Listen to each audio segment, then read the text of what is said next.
New Mexico Territory, 1883. The scorching sun seared the desert plains, heat dancing across the parched earth in shimmering waves.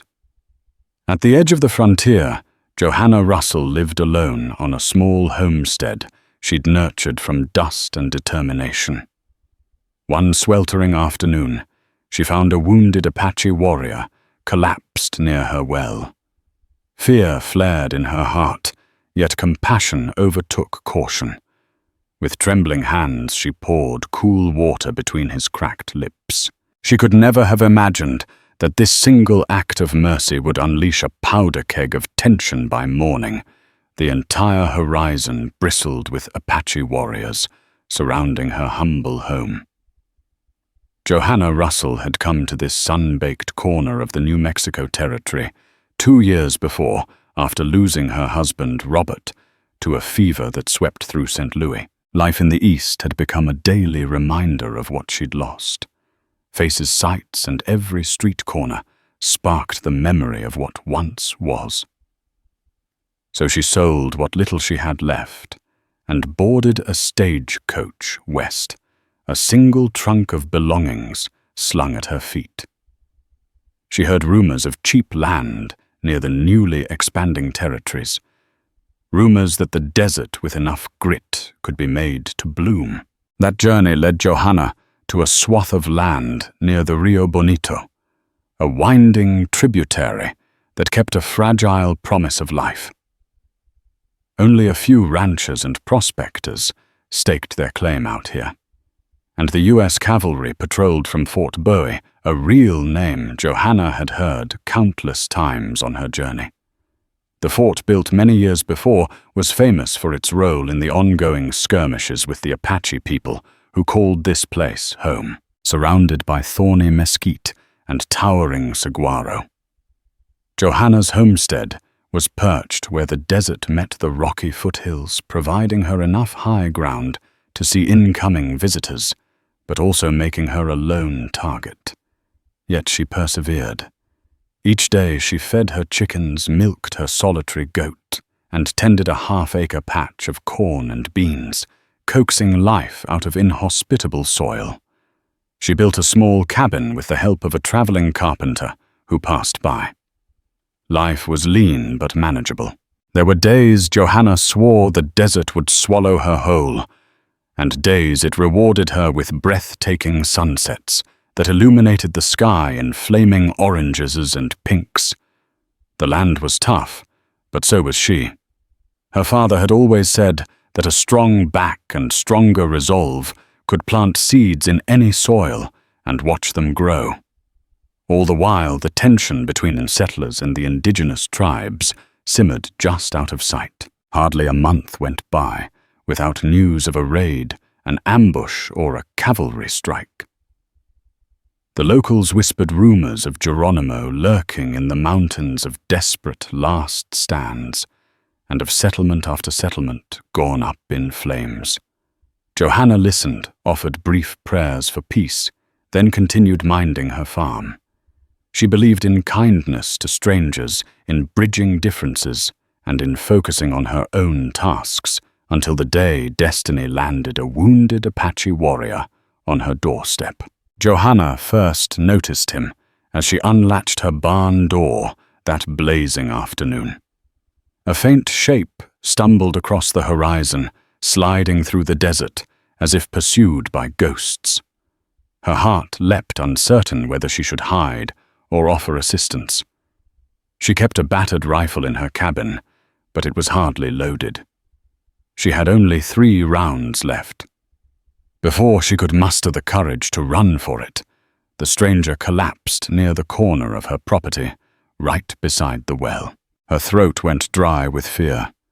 In the hush of midday heat, everything seemed amplified, the hammering of her heart, the shuffle of the man's body, and the hush of the desert wind. Setting down the milk pail, she approached warily. The man was young, maybe in his early 20s. He wore a shirt of faded buckskin and had a bandage wrapped haphazardly around his torso, blood seeping through. From the style of his moccasins and the beadwork on his belt, Johanna guessed he was Apache, one of the very people the cavalry had warned settlers about. She hesitated, grappling with swirling thoughts. This man could be an enemy, or he might be an innocent who needed aid. Johanna was not a soldier or a lawman. She was simply a homesteader, trying to live off the land. Still, the sight of his broken state, sun-cracked lips, and shallow breathing overwhelmed any thoughts of violence. Kneeling beside him, she touched her fingers to his burning forehead. He was delirious, half-conscious. If she did nothing, he'd die within the hour in this heat. Impulsively, she dashed to the well and lowered the bucket muscles, straining against the heavy chain. Water sloshed up in a small gush, and she dipped her canteen, carrying it over.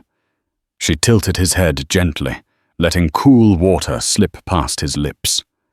The man coughed, sputtered, and then moaned in relief. Gathering her courage, Johanna whispered words of comfort he might not even understand. To her surprise, he opened his eyes. They looked at each other for one charged moment, her bright blue eyes wide with concern, his dark eyes glazed with pain. The trust between them was fragile, built on nothing but a single act of compassion. When he tried to speak, his voice came out in a raspy whisper. She pressed a finger to her lips, urging him to rest. Johanna glanced around, heart hammering. She knew the risk. If the Apache found out she had taken one of their own, under her roof, would they see it as an act of kindness or meddling? If the U.S. cavalry stumbled upon her giving aid to an Apache warrior, would they accuse her of conspiracy? There were no easy answers. But a man's life hung in the balance, and Johanna would not watch him die. With considerable effort, Johanna half-carried, half-dragged the wounded warrior into her cabin. She laid him down on her cot, wincing at the sight of his bloody bandage. Though her hands trembled, she fetched a clean cloth and warm water, recalling the medical lessons she'd learned helping her mother nurse her father through rheumatic fevers back in Missouri. Slowly, she unwrapped the soaked bandage and discovered a bullet graze along his ribs. The wound looked infected, red lines snaked outward, proof of brewing sickness. She cleaned the gash carefully, biting her lip each time he hissed in pain. The water in the basin turned crimson as she dabbed. Soon, the man drifted into a feverish sleep. Beads of sweat glistened on his forehead. Outside, the day's heat still pressed upon the land, but inside Johanna's cabin, a different tension flared. She was tending to a wounded Apache, with no idea how he'd come to be here or how dangerous he might be once recovered. Night fell quickly. Johanna lit a lantern, the weak glow dancing across the cabin walls. She checked on the man's wound again and debated whether to give him more water. Finally, she decided it was safer than risking dehydration. His eyes opened, briefly, caught the lantern light, and he seemed to mouth a word, though she couldn't catch it. She whispered, rest hoping somehow he understood. She smoothed back his hair, as she might have done for a feverish child. Outside, coyotes yipped at the rising moon. Johanna felt her own exhaustion pulling her under. She perched on a wooden stool across from the cot rifle, leaning at her side, just in case. Her eyelids fluttered. She fought to stay awake, but the day's labor and the swirl of emotions eventually won out. She drifted off, head lolling against the wall. Sometime in the middle of the night, she started awake. For a second, she forgot everything where she was, why she held the rifle so tightly. Then she remembered the wounded Apache. He lay motionless, shallow breaths rising and falling. She sighed, relieved he hadn't died in the night. Yet outside the thin walls of her cabin, the desert seemed to hold its breath. There was no wind, no chorus of insects, nothing but stillness that pressed like an omen on Johanna's mind. She rose to fetch another damp cloth and felt a chill creep up her spine. She peered through a crack in the shutter. Moonlight illuminated her property in silver. There was no movement, no sign of intruders, but the sense of being watched, of crossing a line she couldn't uncross, gnawed at her. Drawing the shutters tight, Johanna tended the wounded man once more. If there were watchers out there, let them see her compassion. She would not hide. Johanna awoke to the faint glow of dawn seeping through the shutters. The Apache warrior still slept, though his fever seemed lower, his breathing less labored. A quick peek under the bandage showed the infection was no worse a small victory. She cracked open her door to let in a cooler morning breeze. The desert beyond was still hush, the horizon painted soft pink and orange. A routine day, she tried to tell herself as she went to gather eggs from her hens. A routine day, despite the stranger in her bed. She stepped into the yard, breathing in the fresh desert air. The hens clucked lazily around her ankles. For a moment, the scene was almost peaceful. Then she spotted them silhouettes on the horizon, too many to count at first glance. They stood in a semicircle, unmoving, a cluster of Apache warriors. Johanna's heart lurched. She counted at least 15 or 20, perhaps more, hidden behind the scattered boulders. They wore streaks of paint, some armed with lances or rifles. Their horses pawed the ground restlessly. Not one moved toward her. Her first impulse was panic. She fled inside, heart pounding so loud she could barely hear her own thoughts. She rushed to the cot where the injured man stared back at her with wide eyes now fully awake. The fear on his face was evident. He too had heard or sensed that his kin had come. Johanna wasn't sure if he was relieved or anxious. "They're here," she murmured, voice trembling. The young warrior tried to rise, grimacing in pain. She placed a hand on his shoulder, urging him to stay put. She didn't know the Apache language, but she spoke with her eyes. "Stay still. Let me handle this." She wasn't sure what else to do. Her only plan was to walk outside unarmed, show her empty hands, and hope they understood she meant no harm. A wave of dread threatened to overcome her. She forced it down, squared her shoulders, and took a slow step onto the porch. The sun had crested the horizon, bathing the desert in stark clarity. The warriors were closer than before, forming a menacing ring around her homestead. Johanna's knees threatened to give out. She was but one woman armed with compassion and a nearly empty rifle. Would they see her deed as an act of war, of kidnapping, or an act of mercy? One of the warriors in front, a tall man with silver strands in his hair, raised his rifle in a gesture that halted Johanna's breath. But then he spun it around, muzzle to the sky, using it more like a staff than a weapon. He took a few steps forward. Beneath his stern gaze, Johanna raised her hands, showing she held nothing. The man's face was dark, creased from years in the desert sun, and his eyes glinted with steel. She swallowed hard. "He's hurt," she said, gesturing to the cabin, unsure if any of them understood English. "I gave him water." She pointed to the well. "He was going to die." Her words sounded pitiful, fragile in the face of so many armed men. Behind the leader, an older man barked something in Apache. Johanna flinched, uncertain if it was anger or caution. The tall leader stared, measured, and then motioned her aside with a curt nod. Two other warriors dismounted and marched forward, rifles at the ready. Fear shot through Johanna. She scrambled off the porch, giving them a clear path. They entered the cabin, disappearing within. For a minute everything was frozen. Johanna could hardly breathe, watching the door, as if it were the threshold between life and death.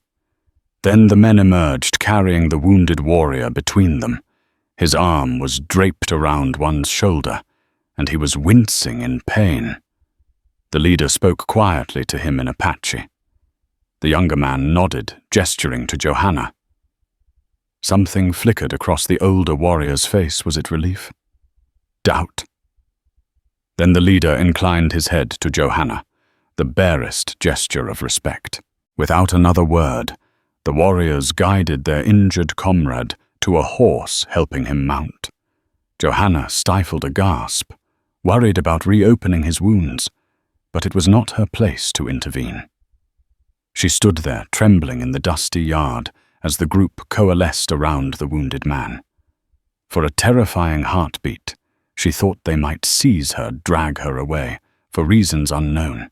But they simply circled her property, some turning to glare at her, as if deciding her fate, some glancing at the well she had used to save one of their own.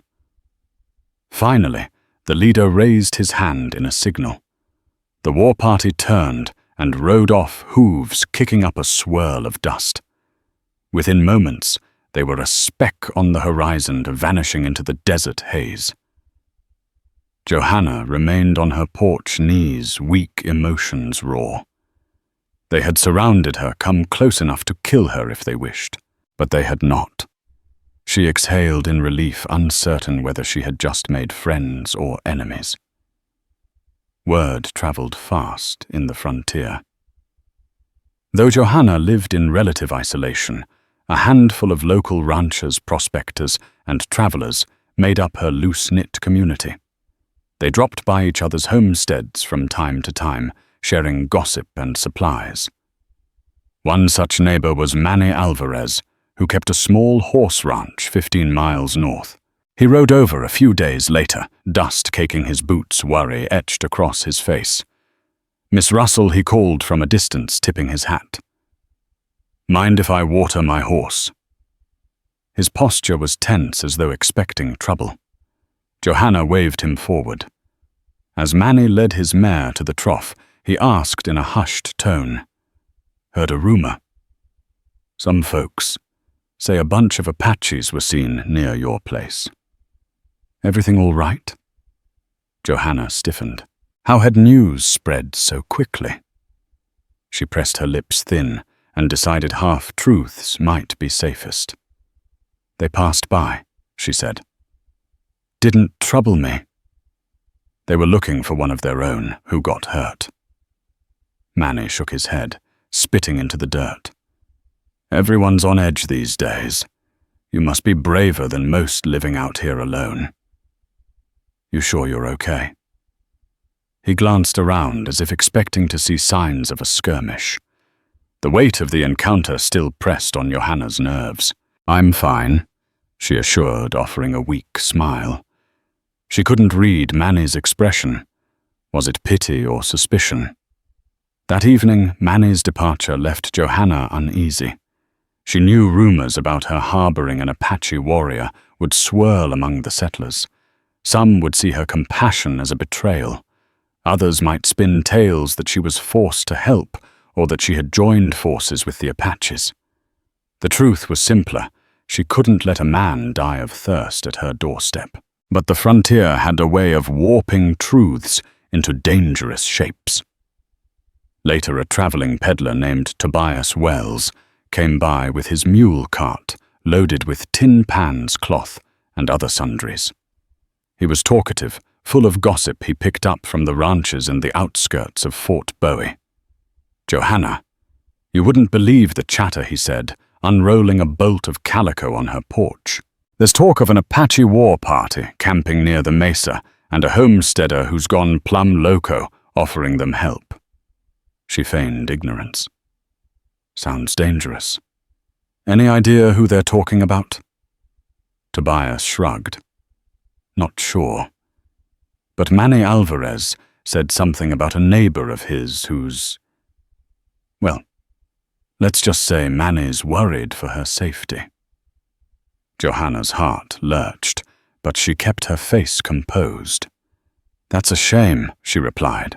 "Maybe folks should keep a closer eye on actual troublemakers, not the kindly souls." Tobias nodded amiably, though a curious glint remained in his eyes. He let the topic drop for the moment, but Johanna had no doubt he'd carry more rumors wherever he went next. Each new visitor seemed to bring fresh tension, and though the immediate danger from the Apache war party had passed, the repercussions of her deed were only beginning. A week after her brush with the Apache warriors, Johanna found an unexpected guest. Sheriff William Langley, newly installed in the nearby settlement of Sierra Bend. A wiry man with a perpetual squint, Sheriff Langley was known for his unwavering stance on law and order, especially where the Apaches were concerned. Johanna had met him once in passing when she went to buy feed. He'd struck her as stern but fair, the type who took pride in wearing the badge. He rode up in the late morning, his horse's hooves stirring up a swirl of dust. Johanna had just finished tending her vegetable patch and greeted him with a cautious nod. "Sheriff, what brings you out this far?" He dismounted, leading his horse by the reins. "Got wind of some tensions," he said, his tone careful. "Heard from Manny Alvarez that a war party was seen around your place." Johanna forced a steady voice. "They came and went, yes." The sheriff studied her eyes, narrowed. "Why would they gather here? You see anything suspicious?" She took a breath, counting the risks of telling the whole truth, but deception might only deepen suspicion. "I found a wounded Apache near my well, gave him water. He was close to death. The war party came the next morning to reclaim him."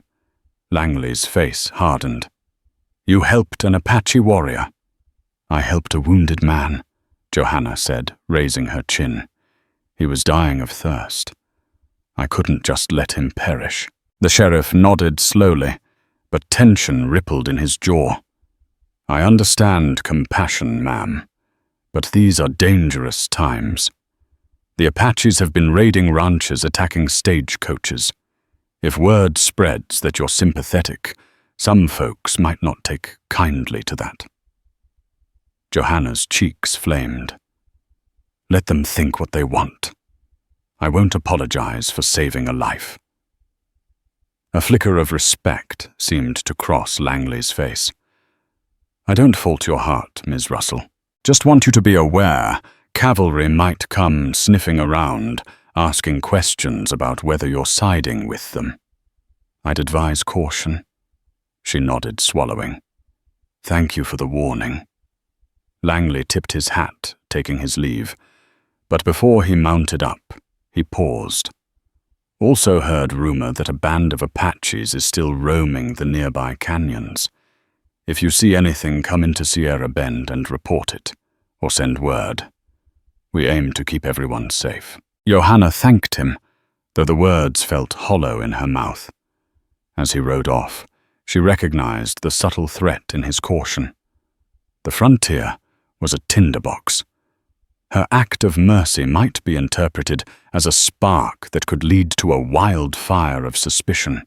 She prayed it wouldn't come to that. Days turned into a fortnight with no further sightings of the Apache war party. Johanna took each sunrise with careful optimism, rising early to tend chores, scanning the horizon for trouble. Yet she couldn't shake the feeling that eyes remained on her, watching from just beyond the cactus line.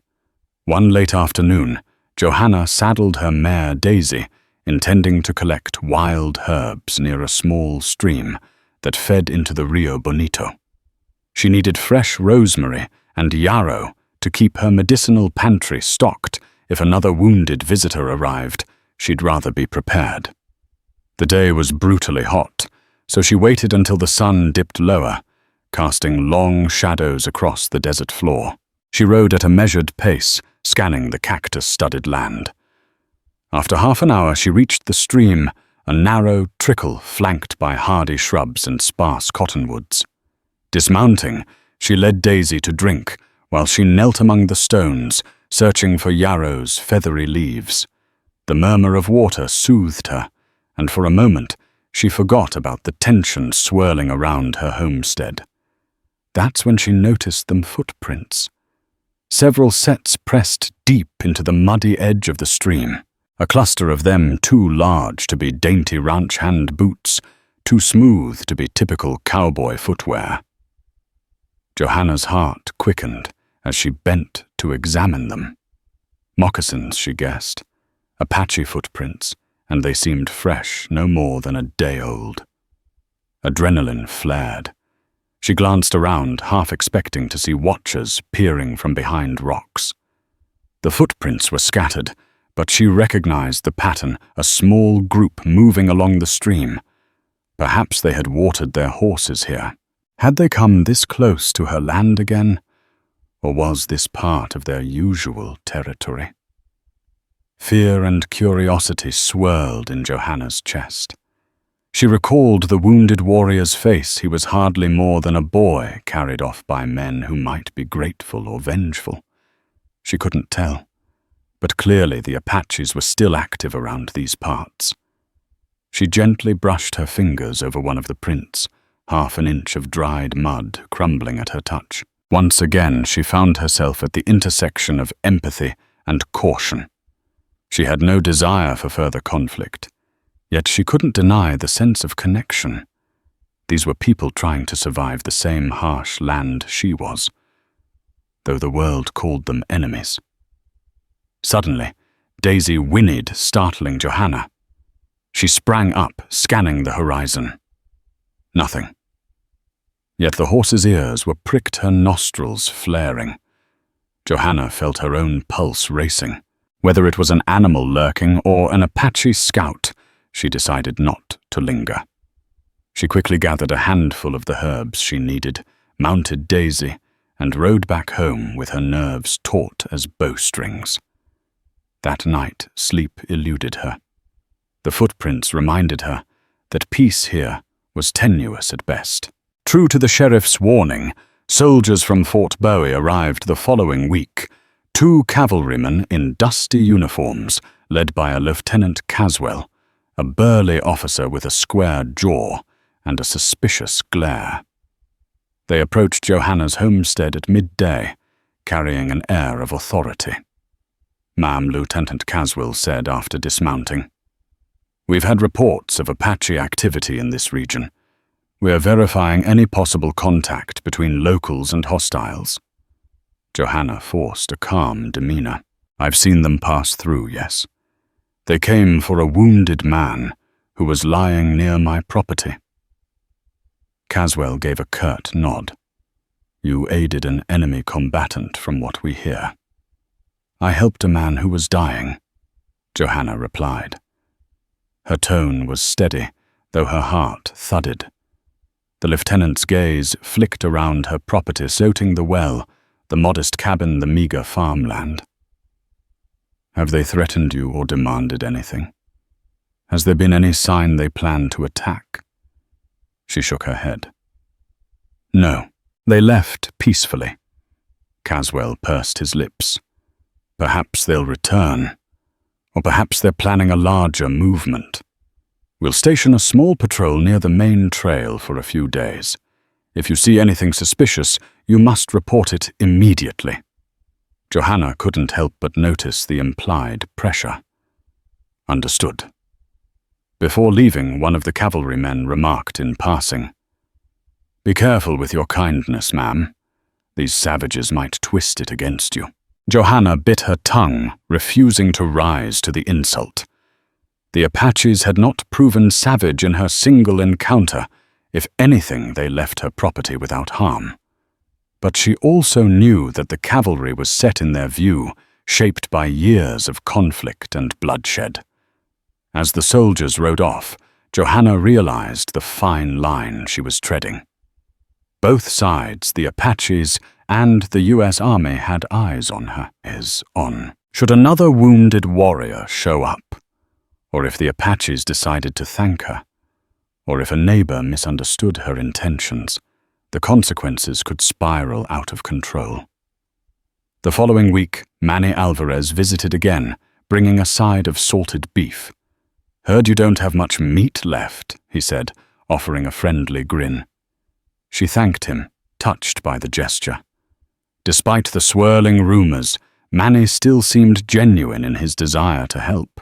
They talked on the porch, sharing small talk about the weather livestock and the challenges of desert living. Eventually, Manny's face grew somber. "A few folks in Sierra Bend lost cattle last night," he said quietly. "Tracks suggest it was Apaches. The herd was driven off." Johanna's stomach sank. "Have they come to blame me for that too?" Manny shook his head. "No. But folks are spooked. Some are saying all Apaches are in league no matter what. They're forming a volunteer militia to guard the settlement. Just be prepared if something sparks a bigger confrontation. They might come this way suspecting you've given them safe haven." Johanna stared at the horizon. The day was bright, but her thoughts were dark. The cattle theft would only inflame tensions. Her act of kindness might be overshadowed by these new raids fueling fear and hatred. She tried not to let despair settle in. "Thank you for warning me," she said. Manny gave a sympathetic nod. "You're a good woman, Johanna. Don't let the talk get you down. The desert has a way of punishing pride and rewarding humility. Maybe in time, folks will see that." She appreciated his words, though she wondered if they rang hollow in the current climate. That evening, the wind blew fierce across the desert, carrying the scent of dust and uncertainty. Johanna lay awake, listening to the moan of the wind against the shutters, hearing the distant echo of howls, coyotes, or perhaps the ghosts of old battles. She felt caught in a storm that was gathering, swirling around her, despite her best intentions. In the days that followed, Johanna went about her life under the watchful gaze of suspicion. A small patrol of cavalrymen occasionally passed by, scanning the horizon, sometimes exchanging curt greetings with her. Neighbors visited less often, and when they did, conversations were polite, but guarded. She felt the isolation wearing on her spirit. Yet one afternoon, as she was mending her fence along the southern perimeter, she spotted something unusual. Tucked beneath a cluster of rocks was a small pouch made of dyed leather and decorated with beads, a pattern reminiscent of Apache craftsmanship. Heart pounding, she carefully lifted it, glancing around to see if anyone was watching. Inside the pouch, she found a chunk of turquoise, a small polished stone that glowed a deep blue-green under the sun. Accompanying it was a single eagle feather. Johanna's breath caught. She knew enough from passing stories that turquoise held significance for many native tribes, symbolizing protection, luck, and even gratitude. The eagle feather also carried deep cultural meaning. This felt like a gift, or a token of thanks, possibly, from the wounded warrior she'd helped or one of his kin. Tears pricked her eyes. So they hadn't forgotten. She carefully rewrapped the items, uncertain whether to keep them hidden or place them somewhere meaningful. The gift was a reminder that she wasn't alone in her compassion, that at least someone among the Apache recognized her kindness. Yet at the same time, if anyone else discovered this gift, it might fan more suspicion. People would say she was consorting with the enemy. After deliberating, she decided to keep the pouch safe in her cabin. She hid it in a small wooden trunk by her bed, along with personal mementos of her late husband. She whispered a quiet thank you to the open air, unsure if the giver was near enough to hear. That night, she slept a little easier, buoyed by the knowledge that kindness could cross boundaries in ways that fear and hatred could not. Late summer brought scorching temperatures that cracked the ground and wilted crops. Johanna rationed her water carefully, praying for a monsoon that never came. The atmosphere was as tense as the land, with each day bringing fresh rumors of raids and cavalry maneuvers. The volunteer militia in Sierra Bend drilled under the watchful eye of Sheriff Langley, who worried about the possibility of an Apache assault on the settlement. Despite the simmering tensions, Johanna's life continued in quiet determination until one afternoon changed everything once again. She was in her cornfield, attempting to salvage what little remained of her withered stalks, when she heard distant gunfire. The cracks echoed off the rocky foothills. Alarmed, she climbed a small rise behind her house, shading her eyes as she scanned the horizon. Far off, near the direction of Manny Alvarez's ranch, a plume of dust rose, accompanied by the faint echo of shouts, or perhaps yells. Johanna's stomach knotted. Had the Apaches attacked Manny's ranch?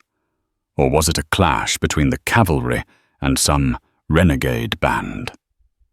Unsure of what else to do, Johanna saddled Daisy and rode cautiously in that direction. She kept a wide berth circling around hills and using the natural cover of boulders. The gunfire died down, replaced by an eerie stillness. Eventually, she spotted a small canyon opening where bullet echoes might have been amplified. Dismounting, she led Daisy forward, rifle in hand. Adrenaline thundered through her. What if she stumbled upon a firefight? Should she turn back? The memory of Manny's kindness urged her onward. She had to check if he was safe. As she approached the canyon's mouth, she saw a horrifying sight. Manny Alvarez's wagon overturned. A horse lay dead, shot through the flank. Manny himself was sprawled on the ground, clutching his leg. Blood soaked his pants. Johanna rushed to him, scanning the surroundings for immediate danger. No one else seemed to be there. Whoever had done this was gone. "Manny," she hissed, kneeling beside him. "What happened?" He winced, teeth clenched in agony. "Ambush. Apache, or at least I think. They were wearing war paint, but they rode off. Must have thought I was dead."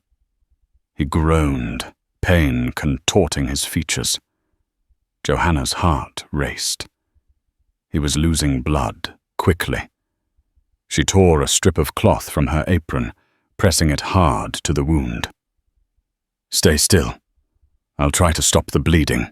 He trembled, eyes glazed. "Johanna, you shouldn't be here. They might still be around.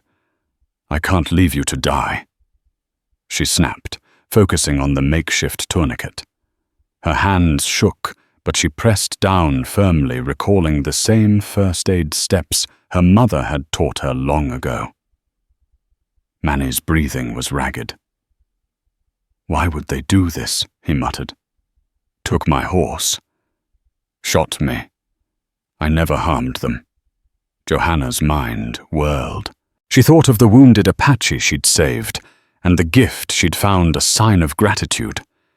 Yet here Manny was, shot by men in war paint. Was it a different band or some renegade group? She felt a surge of anger. This violence undermined any chance of peace. Still, Manny was her friend. She had to help him survive. With effort, she hoisted Manny to his feet and steadied him against Daisy. "We're getting you home," she said. "Hold on." Every step was a struggle. Manny's agonized breathing stung her ears, and she prayed they wouldn't run into more trouble. But they made slow progress. Finally, near sundown, they reached her cabin. She half-dragged Manny inside, laying him on her cot. He was delirious, drifting in and out of consciousness, the pain evident on his sweat-beaded face. Johanna spent the night tending to him, cleaning his wound, applying a poultice of crushed herbs to stave off infection. She boiled strips of cloth for bandages. As darkness deepened, Manny's fever rose, and he raved about horses and ghosts. She feared he might not make it till morning. At some point in the night, Manny's eyes flew open.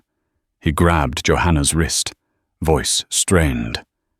They wore paint like Apaches, he rasped, but something was off. Didn't understand their shouts. Strange accent. Could be outlaws posing as Apaches. I can't be sure. Then he sank back into feverish sleep. Johanna's mind churned with the revelation. Outlaws disguising themselves as Apaches. Why would they do that? To incite more hatred, to disguise their own banditry, or to push the army and the Apaches toward a bigger conflict? Whatever the reason, Manny's story could change everything if he survived to tell it. By dawn, Manny's fever had lessened, though he was too weak to stand. Johanna gave him water, urging him to rest. She needed a doctor for him, but the nearest one was in Sierra Bend, and Manny couldn't be moved that far without risking further injury. Johanna considered riding for help, but she hesitated, worried that Manny might die if left alone. Mid-morning brought unexpected visitors. Johanna heard horses outside and tensed, fearing another attack. Grabbing her rifle, she peered through a crack in the door. Sheriff Langley and 2 militia volunteers stood there, scanning the yard. Johanna recognized the volunteers as local ranch hands who'd joined the anti-Apache patrol. She opened the door a crack. Sheriff Manny's inside. He's hurt bad. Langley strode in, eyes widening at the sight of Manny's prone form. What happened? Quickly. Johanna explained about the ambush in the canyon. Manny, half conscious, managed to croak out a few words. Not sure they were Apache. Possible outlaws. The sheriff's brow furrowed. Outlaws in war paint. Johanna nodded. He heard them shouting in a strange accent, not in the Apache language. One of the militiamen, Hank Wilcox, spat in disgust. Likely Apaches playing mind games. Manny shook his head weakly. No. Different. From any Apaches I've heard before. Sheriff Langley knelt beside Manny, checking the wound. We'll get you a wagon to Sierra Bend, Manny. Hang in there. He glanced at Johanna, eyes flicking with concern. And something else, perhaps relief, that Manny's predicament had overshadowed the rumors about her. I'll send for Doc Hawthorne. She nodded, heart pounding with both fear for Manny and curiosity about the truth. If outlaws were posing as Apaches that could be behind the recent spate of raids and killings that everyone blamed on the tribes, would the sheriff pursue that angle or stick to the simpler narrative? True to his word, the sheriff summoned a wagon from Sierra Bend. By late afternoon, Manny was carefully loaded on a makeshift stretcher. Johanna rode alongside, determined to help however she could.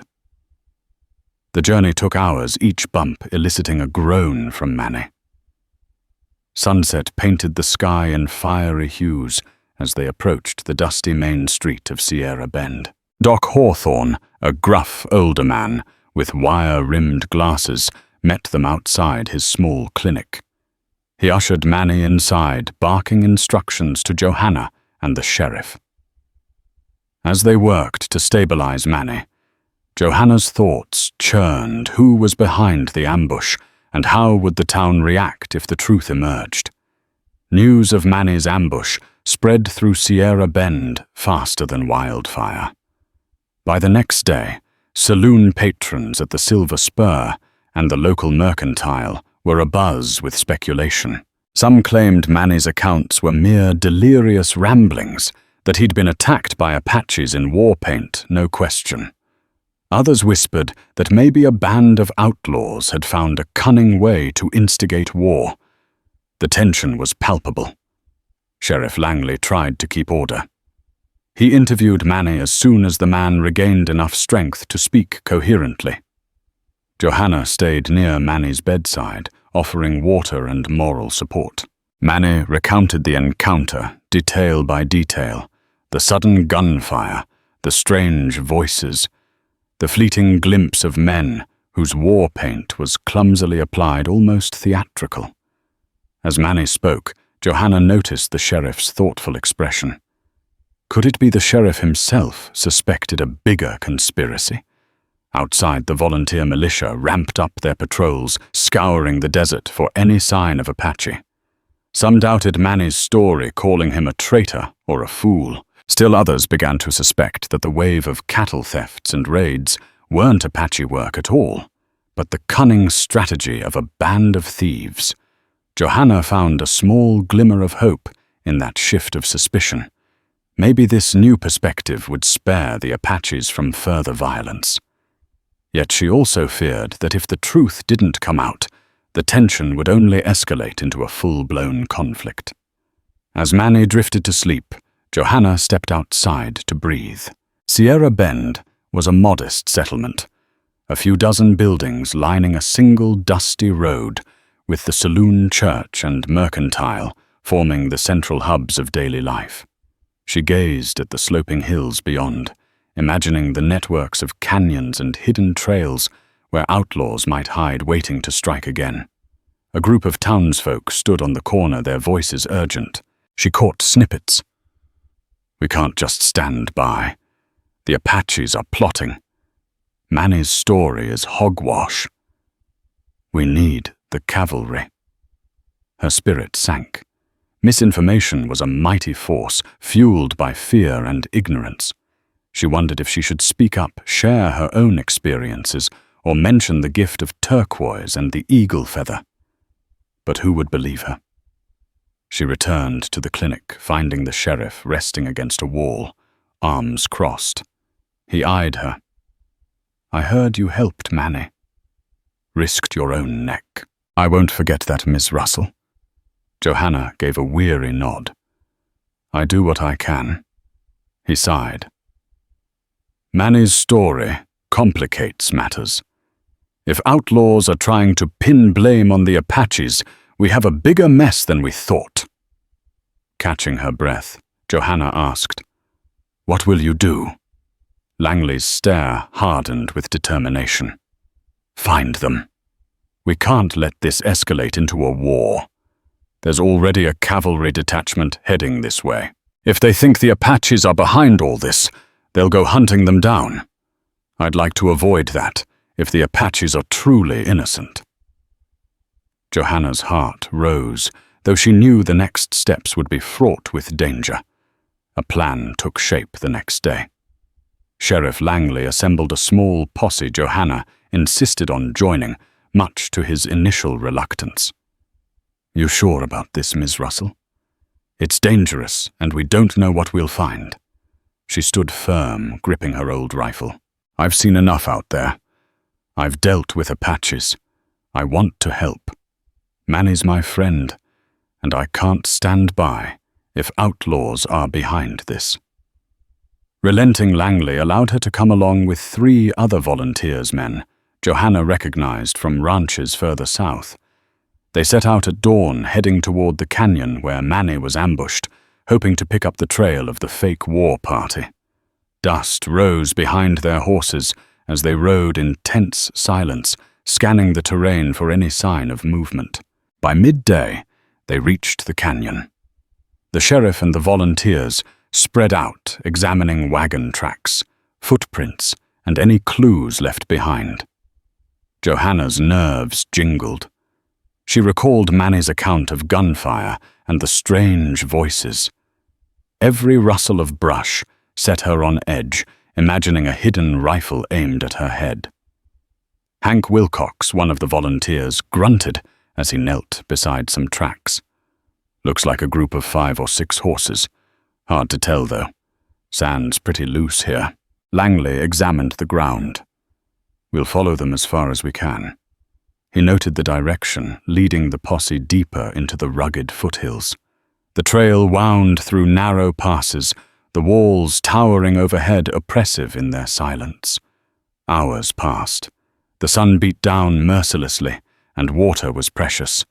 Johanna's throat felt parched, but she forced herself to keep going. An uneasy hush settled over the group. They all feared an ambush. Eventually they discovered what appeared to be a small campsite nestled against the base of a cliff ash. From a fire, scattered footprints, a few broken crates. On closer inspection, they found whiskey bottles labeled from a distillery in El Paso. Johanna's heart pounded. This looked more like a bandit hideout than an Apache encampment. Apaches rarely left so many signs, nor did they typically carry commercially labeled whiskey bottles. Sheriff Langley picked up a scrap of cloth from the ground. The pattern seemed to be part of a stolen uniform, or maybe an old cavalry jacket. Next to it, a tattered piece of rawhide with some smeared paint. Johanna felt a rush of vindication. It seemed these men had indeed disguised themselves as Apaches. But where were they now? A quick search revealed footprints leading further up a steep path. The posse followed quietly, hearts thudding. They rounded a bend, rifles at the ready, anticipating a firefight. Suddenly, shots rang out. Bullets pinged off rocks near Johanna's horse. The animal reared, nearly throwing her. She clung to the reins, fear gripping her like a vice. Sheriff Langley shouted for everyone to take cover. They dismounted, diving behind boulders. A standoff began.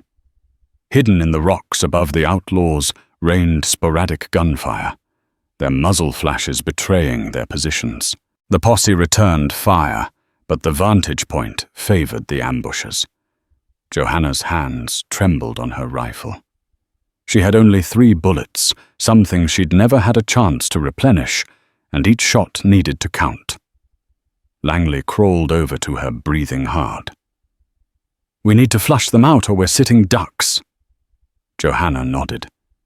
Adrenaline roared in her ears as she recalled Manny's condition, the injustice of these criminals, hiding behind an Apache disguise, fueling hate. She steadied her rifle on a rock ledge, sighting a man who popped up to fire. She squeezed the trigger. The shot rang out, and the man toppled behind a boulder, cursing. Whether he was wounded or just hit the dirt, she couldn't tell. The volunteers fanned out.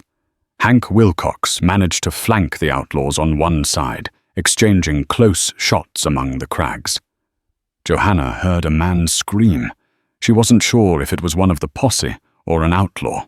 The gunpowder smell filled her nostrils, and fear threatened to paralyze her. She grit her teeth, fired another shot. A muzzle flash flickered above, followed by a loud crack. A bullet whizzed past Johanna's ear, close enough to ruffle her hair.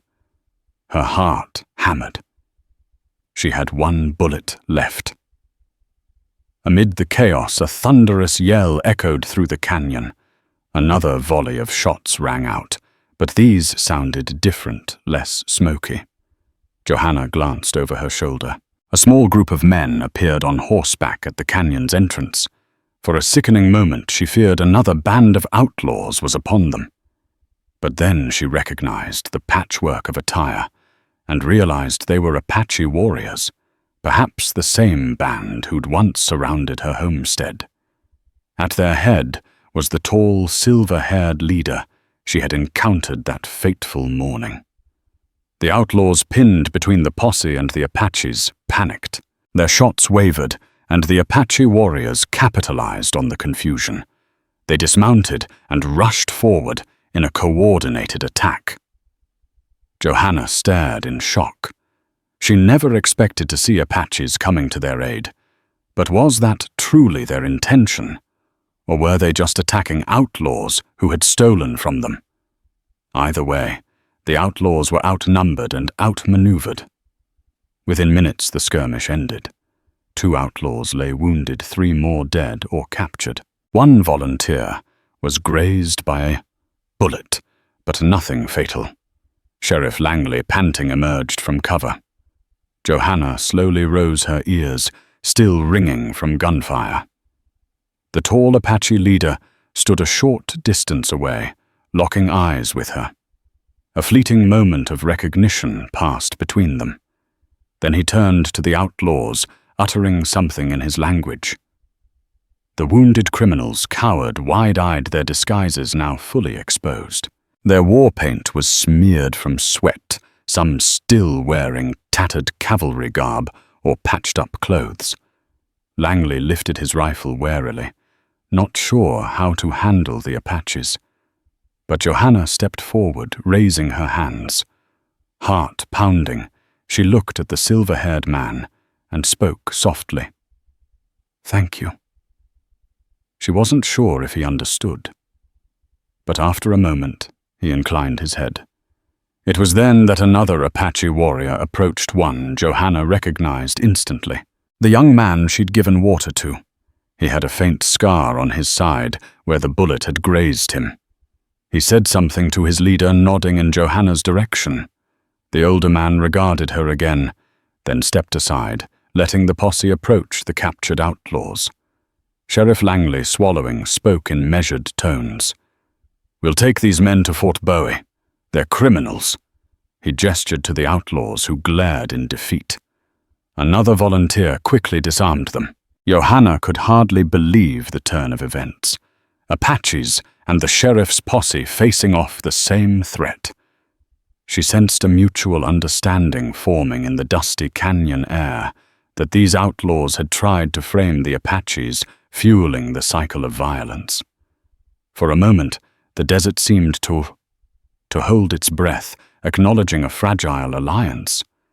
The silver-haired leader beckoned the younger warrior to mount up. They turned to leave, but the young warrior paused, meeting Johanna's gaze with something akin to gratitude.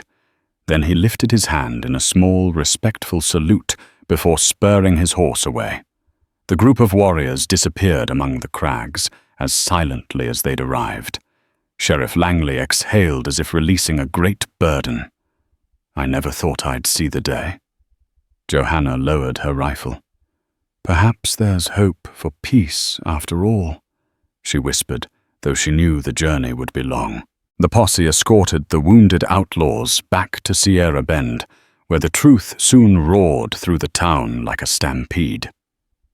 These men had orchestrated raids, cattle thefts, and ambushes, disguising themselves as Apaches to stoke fear and deflect blame. Their motives ranged from robbery to inciting the settlers into a larger conflict, hoping the chaos would allow them to operate freely. When Manny Alvarez learned of the arrests, he offered a weary smile. "So my ramblings weren't the fever speaking," he muttered. He was recovering well thanks to Johanna's care. Still, not everyone was quick to accept that the Apaches were innocent in these recent attacks. Old grudges die hard, and the Apaches had certainly fought their share of battles. Yet the presence of tangible proof, the outlaws' confessions, the disguised gear, shifted the conversation in town. Sheriff Langley assured the local ranchers that the immediate threat of raids was quelled. The cavalry detachment from Fort Bowie arrived days later and took custody of the criminals, verifying the scheme themselves. In the midst of the shifting tides, Johanna found herself the object of renewed interest. Some townsfolk apologized for their earlier suspicions. Others still cast sideways glances, uncertain if they could trust her closeness to the Apache cause. A few, however, praised her bravery, acknowledging that her act of mercy had in a roundabout way led to a surprising alliance and the unmasking of a criminal band. One evening, Manny, still on crutches, hobbled up to Johanna outside the clinic. "Guess you're a hero in your own way," he teased, though his eyes shone with gratitude. "If you hadn't helped that wounded warrior, we'd all still be in the dark." Johanna blushed at the praise. "I was just trying to do what's right. Nobody deserves to die alone in the desert." He squeezed her hand gently. "You saved me, too. I don't forget that." With the crisis resolved, at least for the moment, Johanna chose to return to her homestead. Manny, though still weak, insisted he would be fine in the care of Doc Hawthorne and the townspeople. Sheriff Langley expressed cautious optimism about the future. The Apaches know we're not all blind to the truth, he said. Maybe that'll ease tensions a bit. Johanna rode back across the desert, the sun descending in a blaze of orange. The memory of the canyon skirmish lingered in her mind. The thunder of gunfire, the arrival of the Apache warriors, and the final moment of silent understanding between her and the young man she'd helped. She realized that in another time, in another war, they might have been lifelong enemies. But a single act of compassion had cut through the veil of mistrust. Reaching her property at dusk, Johanna's heart soared at the sight of her humble cabin, her well, her animals. Though the desert could be harsh, it was still home. She fed her chickens, gathered eggs, and gave Daisy a grateful pat before stabling her. Then in the quiet of her cabin, she retrieved the small beaded pouch from its hiding place. She held the turquoise stone and eagle feather in her hands, feeling tears of relief slip down her cheeks. Softly she murmured words into the gathering night. Thanks to the wounded warrior, to the silver-haired leader, to Manny and the sheriff, and to the desert itself, a land that tested her bravery, compassion and resilience at every turn.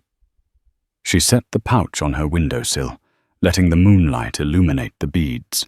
Tomorrow the sun would rise on a new day, one in which she'd keep living by the principles that guided her to tend the land, to respect her neighbors, no matter who they were, and to give water to the thirsty, even when fear demanded otherwise.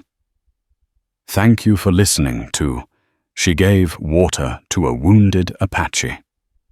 The next morning, warriors surrounded her home. If you found yourself on the edge of your seat, heart pounding with each twist and turn, then this story has served its purpose to remind us that acts of compassion can bridge even the deepest divides. Johanna's courage shows that one person with one simple gesture can change everything. Before you go, make sure to like, share, and subscribe to this channel. By doing so, you help spread stories that celebrate bravery, empathy, and hope. Plus, you'll never miss out on the next thrilling tale from the Old West and beyond. Let's keep alive the spirit of storytelling that brings us together, one story at a time. Go ahead and show your support now, and stay tuned for even more adventures.